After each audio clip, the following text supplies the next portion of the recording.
Karen Savage. Chapter 50. After a proper resistance on the part of Mrs. Ferrars, just so violent and so steady as to preserve her from that reproach which she always seemed fearful of incurring, the reproach of being too amiable, Edward was admitted to her presence, and pronounced to be again her son. Her family had of late been exceedingly fluctuating. For many years of her life she had had 2 sons, but the crime and annihilation of Edward a few weeks ago had robbed her of 1. The similar annihilation of Robert had left her for a fortnight without any, and now, by the resuscitation of Edward, she had 1 again. In spite of his being allowed once more to live, however, he did not feel the continuance of his existence secure till he had revealed his present engagement, for the publication of that circumstance, he feared, might give a sudden turn to his constitution, and carry him off as rapidly as before. With apprehensive caution, therefore, it was revealed, and he was listened to with unexpected calmness. Mrs. Ferrars at first reasonably endeavoured to dissuade him from marrying Miss Dashwood by every argument in her power, told him that in Miss Morton he would have a woman of higher rank and larger fortune, and enforced the assertion by observing that Miss Morton was the daughter of a nobleman with £30,000, while Miss Dashwood was only the daughter of a private gentleman with no more than 3.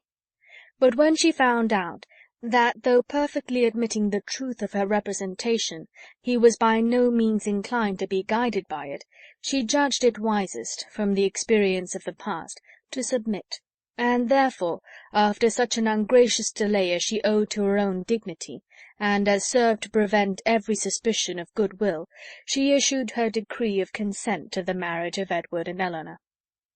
What she would engage to do towards augmenting their income was next to be considered, and here it plainly appeared that though Edward was now her only son, he was by no means her eldest, for while Robert was inevitably endowed with £1,000 a year, not the smallest objection was made against Edward's taking orders for the sake of 250 at the utmost, nor was anything promised either for the present or in future beyond the £10,000 which had been given with Fanny. It was as much, however, as was desired, and more than was expected by Edward and Eleanor, and Mrs. Ferrars herself, by her shuffling excuses, seemed the only person surprised at her not giving more. With an income quite sufficient to their wants thus secured to them, they had nothing to wait for after Edward was in possession of the living but the readiness of the house, to which Colonel Brandon, with an eager desire for the accommodation of Eleanor, was making considerable improvements, and after waiting some time for their completion, after experiencing as usual 1,000 disappointments and delays from the unaccountable dilatoriness of the workmen, Eleanor, as usual, broke through the first positive resolution of not marrying till everything was ready, and the ceremony took place in Barton Church early in the autumn. The first month after their marriage was spent with their friend at the mansion house, from whence they could superintend the progress of the parsonage, and direct everything as they liked on the spot, could choose papers, project shrubberies, and invent a sweep.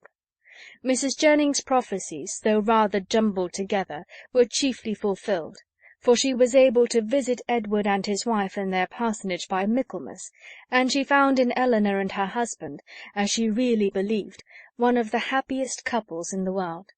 They had, in fact, nothing to wish for but the marriage of Colonel Brandon and Mary Ann, and rather better pasturage for their cows. They were visited on their first settling by almost all their relations and friends. Mrs. Ferrars came to inspect the happiness which she was almost ashamed of having authorized, and even the Dashwoods were at the expense of a journey from Sussex to do them honour. "I will not say that I am disappointed, my dear sister," said John, as they were walking together one morning before the gates of Delaford House. "That would be saying too much, for certainly you have been one of the most fortunate young women in the world as it is. But I confess it would give me great pleasure to call Colonel Brandon brother. His property here, his place, his house, everything is in such respectable and excellent condition, and his woods, I have not seen such timber anywhere in Dorsetshire, as there is now standing in Delaford Hanger. and though perhaps Marianne may not seem exactly the person to attract him, yet I think it would altogether be advisable for you to have them now frequently staying with you, for as Colonel Brandon seems a great deal at home, nobody can tell what may happen, for when people are much thrown together, and see little of anybody else, it will always be in your power to set her off to advantage, and so forth. In short, you may as well give her a chance. You understand me." But though Mrs. Ferrars did come to see them, and always treated them with the make-believe of decent affection, they were never insulted by her real favour and preference. That was due to the folly of Robert, and the cunning of his wife, and it was earned by them before many months had passed away. The selfish sagacity of the latter, which had at first drawn Robert into the scrape, was the principal instrument of his deliverance from it. For her respectful humility, assiduous attentions, and endless flatteries, as soon as the smallest opening was given for their exercise, reconciled Mrs. Ferrars to his choice, and re-established him completely in her favour. The whole of Lucy's behaviour in the affair, and the prosperity which crowned it, therefore, may be held forth as a most encouraging instance of what an earnest, an unceasing attention to self-interest, however its progress may be apparently obstructed, will do in securing every advantage of fortune, with no other sacrifice than that of time and conscience. When Robert first sought her acquaintance, and privately visited her in Bartlett's Buildings, it was only with the view imputed to him by his brother. He merely meant to persuade her to give up the engagement, and as there could be nothing to overcome but the affection of both, he naturally expected that 1 or 2 interviews would settle the matter. In that point, however, and that only, he erred. For though Lucy soon gave him hopes that his eloquence would convince her in time, another visit, another conversation, was always wanted to produce this conviction. Some doubts always lingered in her mind when they parted, which could only be removed by another half-hour's discourse with himself. His attendance was by this means secured, and the rest followed in course. Instead of talking of Edward, they came gradually to talk only of Robert, a subject on which he had always more to say than on any other, and in which he soon betrayed an interest even equal to his own, and, in short, it became speedily evident to both that he had entirely supplanted his brother. He was proud of his conquest, proud of tricking Edward, and very proud of marrying privately without his mother's consent. What immediately followed is known. They passed some months in great happiness at Dawlish, for she had many relations and old acquaintances to cut, and he drew several plans for magnificent cottages, and from thence returning to town, procured the forgiveness of Mrs. Ferrars by the simple expedient of asking it, which at Lucy's instigation was adopted. The forgiveness at first, indeed, as was reasonable, comprehended only Robert, and Lucy, who had owed his mother no duty, and therefore could have transgressed none, still remained some weeks longer unpardoned. But perseverance and humility of conduct and messages, in self-condemnation for Robert's offence, and gratitude for the unkindness she was treated with, procured her in time the haughty notice which overcame her by its graciousness, and led soon afterwards, by rapid degrees, to the highest state of affection and influence. Lucy became as necessary to Mrs. Ferrars as either Robert or Fanny, and while Edward was never cordially forgiven for having once intended to marry her, and Eleanor, though superior to her in fortune and birth, was spoken of as an intruder, she was in everything considered, and always openly acknowledged to be a favourite child. They settled in town, received very liberal assistance from Mrs. Ferrars, were on the best terms imaginable with the Dashwoods, and setting aside the jealousies and ill-will continually subsisting between Fanny and Lucy, in which their husbands of course took a part, as well as the frequent domestic disagreements between Robert and Lucy themselves, nothing could exceed the harmony in which they all lived together. What Edward had done to forfeit the right of eldest son might have puzzled many people to find out, and what Robert had done to succeed it might have puzzled them still more. It was an arrangement, however, justified in its effects, if not in its cause. for nothing ever appeared in Robert's style of living or of talking to give a suspicion of his regretting the extent of his income as either leaving his brother too little or bringing himself too much. And if Edward might be judged from the ready discharge of his duties in every particular, from an increasing attachment to his wife and his home, and from the regular cheerfulness of his spirits, he might be supposed no less contented with his lot, no less free from every wish of an exchange. Elinor's marriage divided her as little from her family as could well be contrived, without rendering the cottage at Barton entirely useless, for her mother and sisters spent much more than half their time with her. Mrs. Dashwood was acting on motives of policy as well as pleasure in the frequency of her visits at Delaford, for her wish of bringing Mary Ann and Colonel Brandon together was hardly less earnest, though rather more liberal, than what John had expressed. It was now her darling object. Precious as was the company of her daughter to her, she desired nothing so much as to give up its constant enjoyment to her valued friend, and to see Mary Ann settled at the mansion house was equally the wish of Edward and Elinor.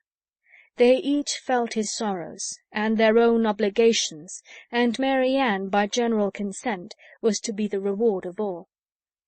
With such a confederacy against her, with a knowledge so intimate of his goodness, with the conviction of his fond attachment to herself, which at last, though long after it was observable to everybody else, burst on her, what could she do? Mary Ann Dashwood was born to an extraordinary fate. She was born to discover the falsehood of her own opinions, and to counteract by her conduct her most favourite maxims. She was born to overcome an affection formed so late in life as at 17, and with no sentiment superior to strong esteem and lively friendship, voluntarily to give her hand to another. And that other, a man who had suffered no less than herself under the event of a former attachment, whom 2 years before she had considered too old to be married, and who still sought the constitutional safeguard of a flannel waistcoat. But so it was. Instead of falling a sacrifice to an irresistible passion, as once she had fondly flattered herself with expecting, instead of remaining even for ever with her mother, and finding her only pleasures in retirement and study, as afterwards in her more calm and sober judgment she had determined on, she found herself at 19 submitting to new attachments, entering on new duties, placed in a new home, a wife, the mistress of a family, and the patroness of a village. Colonel Brandon was now as happy as all those who best loved him believed he deserved to be. In Mary Ann he was consoled for every past affliction. Her regard and her society restored his mind to animation, and his spirits to cheerfulness, and that Mary Ann found her own happiness in forming his was equally the persuasion and delight of each observing friend. Mary Ann could never love by halves, and her whole heart became, in time, as much devoted to her husband as it had once been to Willoughby. Willoughby could not hear of her marriage without a pang, and his punishment was soon afterwards complete in the voluntary forgiveness of Mrs. Smith, who, by stating his marriage with a woman of character as the source of her clemency, gave him reason for believing that had he behaved with honour towards Mary Ann, he might at once have been happy and rich. That his repentance of misconduct, which thus brought its own punishment, was sincere, need not be doubted, nor that he long thought of Colonel Brandon with envy, and of Mary Ann with regret, but that he was forever inconsolable, that he fled from society, or contracted an habitual gloom of temper, or died of a broken heart, must not be depended on, for he did neither. He lived to exert, and frequently to enjoy himself. His wife was not always out of humour, nor his home always uncomfortable, and in his breed of horses and dogs, and in sporting of every kind, he found no inconsiderable degree of domestic felicity. For Mary Ann, however, in spite of his incivility in surviving her loss, he always retained that decided regard which interested him in everything that befell her, and made her his secret standard of perfection in woman, and many a rising beauty would be slighted by him in after days as bearing no comparison with Mrs. Brandon.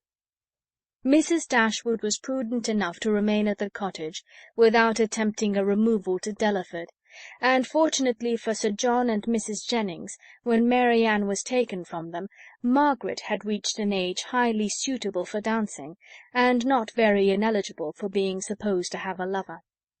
Between Barton and Delaford there was that constant communication which strong family affection would naturally dictate, and among the merits and the happiness of Eleanor and Mary Ann, let it not be ranked as the least considerable that, though sisters, and living almost within sight of each other, they could live without disagreement between themselves, or producing coolness between their husbands.